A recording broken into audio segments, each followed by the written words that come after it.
Assalamualaikum warahmatullahi wabarakatuh. Bismillahirrahmanirrahim.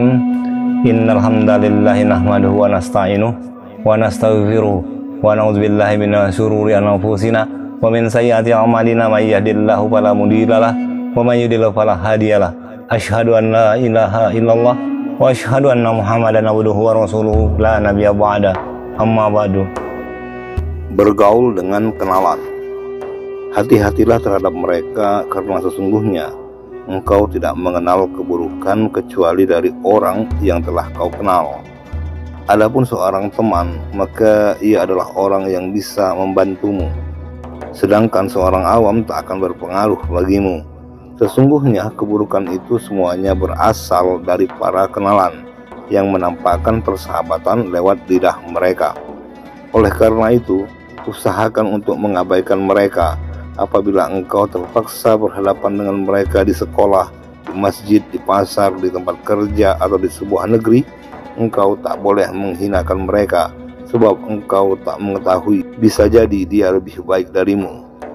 Jangan pula engkau mengagungkan dunia yang mereka miliki, karena engkau bisa binasa, sebab dunia dan isinya dalam pandangan Allah Subhanahu wa Ta'ala sangat kecil. Betapapun hebatnya penduduk dunia menurutmu, ia tetap jatuh di mata Allah Subhanahu wa Ta'ala. Engkau tak boleh mengorbankan agamamu guna mendapat dunia mereka. Orang yang melakukan hal ini pasti menjadi rendah di mata mereka, dan untuk selanjutnya tak akan diberi. Apabila mereka memusuhimu, jangan kau lawan dengan permusuhan pula, karena engkau tak mungkin bisa sabar menghadapi perlawanan mereka, karena agamamu dapat menjadi pudar karenanya, dan engkau akan kepayahan. Jangan merasa senang dengan penghormatan, sanjungan, dan kecintaan yang mereka berikan, karena sebenarnya 1% pun hal itu tak ada dalam hati mereka. Jangan engkau kaget dan marah ketika mereka mencelamu ketika engkau tidak ada, karena jika engkau jujur, hal itu juga engkau lakukan, bahkan terhadap sahabat, kerabat, guru, dan kedua orang tuamu. Engkau juga menyebut-nyebut di belakang mereka apa yang tak kau ucapkan di hadapan mereka. Janganlah engkau bersikap tamak terhadap harta, kedudukan, dan bantuan mereka, karena orang yang tamak akan gagal pada hari kemudian. Sikap tamak tersebut betul-betul hina. Jika engkau meminta kebutuhanmu pada seseorang, lalu ia memenuhinya, maka berterima kasihlah kepada Allah dan padanya. Tapi manakala orang itu tak bisa membantumu, jangan engkau mencela dan mengeluhkannya, karena hal itu bisa menimbulkan sikap permusuhan. Jadilah seorang mukmin yang selalu pemaaf. Jangan menjadi seorang munafik yang hanya mencari salah. Katakanlah, dia memang tak bisa memberi karena alasan tertentu yang tak ku ketahui. Jangan sekali-sekali engkau menasihati seorang sebelum terlebih dahulu engkau melihat tanda-tanda ia akan menerimanya. Jika ternyata dia tidak menerimanya, maka ia tak akan mendengarkan, dan dia hanya akan menjadi musuhmu.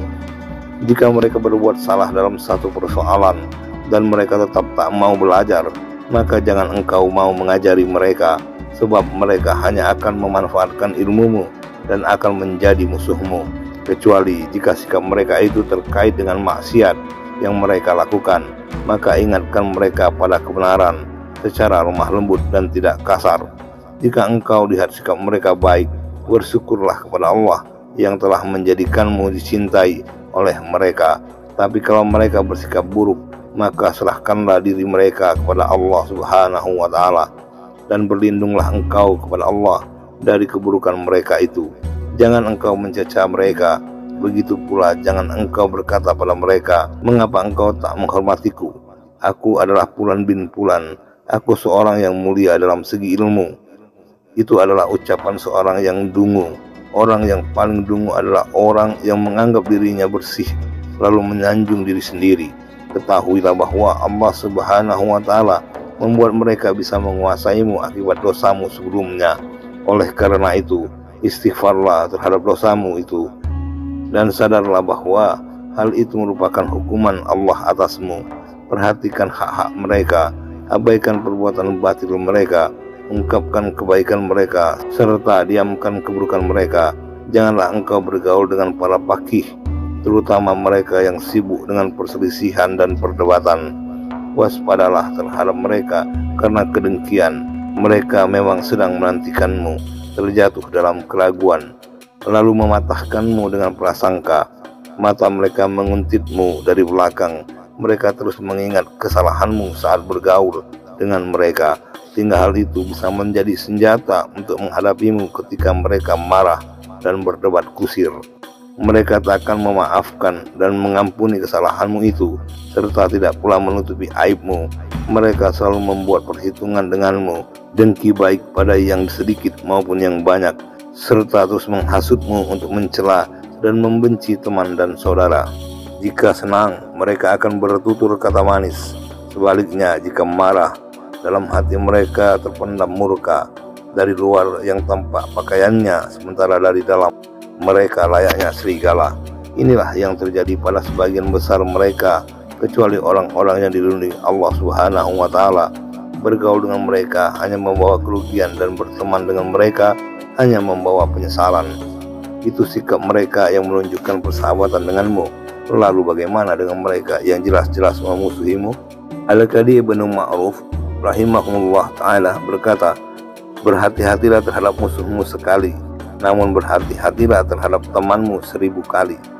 Demikian pula hendaklah engkau seperti yang disebutkan oleh para ahli hikmah, hadapilah teman dan musuhmu dengan wajah ridha, tidak bersikap hina, dan tidak pula takut kepada mereka. Sebaliknya, engkau harus berwibawa tapi tidak sombong, dan harus bersikap tawadu. Jadi pada semua persoalan engkau harus bersikap pertengahan, sebab semua yang ekstrim itu akan tercela. Sebagaimana disebutkan, engkau harus bersikap pertengahan, karena ia merupakan cara yang tepat menuju jalan yang benar. Jangan engkau teledor atau keterlaluan di dalamnya, karena masing-masing sikap itu adalah tercela. Jangan engkau melihat ke arah samping, jangan banyak menoleh ke belakang, serta jangan memperhatikan kelompok-kelompok orang. Apabila engkau duduk, maka duduklah dengan tidak tergesa-gesa, duduklah dengan tenang, aturlah bicaramu, dan dengarkan ucapan yang baik yang datang dari orang lain dengan tidak keterlaluan dalam menunjukkan kekaguman, dan jangan memintanya untuk mengulangi. Berpalinglah dari pembicaraan yang membuat banyak tawa dan yang berupa kisah-kisah bualan. Jangan engkau beritakan kekagumanmu tentang anakmu. Juga jangan kau sampaikan syair, pembicaraan, tulisan, serta semua yang khusus untukmu. Jangan memaksa ketika butuh, dan jangan menghasut orang lain untuk berbuat lalim. Jangan engkau memberitahukan jumlah harta kekayaanmu kepada salah seorang keluargamu, kepada anakmu, apalagi kepada orang lain, karena jika mereka melihatnya sedikit, engkau akan hina di mata mereka, dan jika banyak, mereka tak akan senang kepadamu. Hindari mereka, tapi tidak dengan sikap keras. Lembutlah pada mereka, tapi tidak dengan sikap lemah. Jangan engkau candai ibumu atau pembantumu, karena dengan demikian harga dirimu bisa jatuh. Apabila engkau berselisih, maka tetap jaga wibawa dan kehormatan. Jangan sampai engkau berbuat jahil dan tergesa-gesa. Berfikirlah terlebih dahulu sebelum mengeluarkan argumen. Jangan banyak menunjuk dengan tangan. Jangan banyak menoleh ke orang di belakangmu. Jangan berlutut. Apabila marahmu telah mereda, baru berbicara. Jika penguasa mendekatimu, engkau harus betul-betul waspada terhadapnya. Hindarilah teman yang ada maunya, karena ia musuh yang paling utama. Dan jangan sampai engkau lebih memuliakan harta ketimbang kehormatanmu. Penjelasan ini cukup bagimu sebagai permulaan dari sebuah hidayah. Cobalah dirimu untuk mengaplikasikannya. Jadi ada 3 bagiannya: melakukan amal ketaatan, meninggalkan maksiat, dan bergaul dengan sesama. Itu semua sudah mencakup hubungan antar seorang hamba dan Khalik serta makhluknya. Jika engkau merasa hal itu sesuai dengan dirimu, kemudian engkau condong serta ingin melakukannya, berarti Allah telah memercikkan cahaya iman ke dalam hatimu dan telah melapangkan dadamu. Sadarilah bahwa permulaan ini mempunyai akhir, dan di baliknya ada berbagai rahasia pengetahuan dan hal-hal yang tersingkap. Semua itu telah dijelaskan di dalam kitab Ihya Ulumuddin. Karena itu berusahalah untuk mempelajarinya. Namun jika engkau merasa berat dalam melakukan berbagai pelajaran ini, lalu mengingkarinya, dan engkau berkata kepada dirimu sendiri, apa gunanya ilmu tersebut dalam forum para ulama? Kapankah pengetahuan tersebut bisa membuatmu mengalahkan para rekan dan rival? Maka sadarlah bahwa setan telah menjerumuskanmu dan telah membuatmu lupa terhadap tempat kembalimu. Maka itu carilah setan lain yang sejenis denganmu, guna mengajarkan apa yang kau sangka bermanfaat dan bisa mengantarmu memperoleh keinginanmu. Kemudian ketahuilah bahwa milikmu yang berada di tempatmu tidak betul-betul murni menjadi milikmu. Selain itu, engkau juga tak akan mendapat kekayaan abadi dan nikmat yang kekal di sisi Tuhan. Segala puji bagi Allah yang Maha Pertama, yang Maha Terakhir, yang Maha Tampak dan yang Maha Tersembunyi. Tak ada daya dan kekuatan kecuali dengan pertolongan Allah yang Maha Tinggi dan Maha Agung.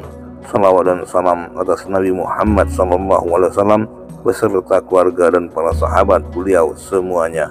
Wassalamualaikum warahmatullahi wabarakatuh.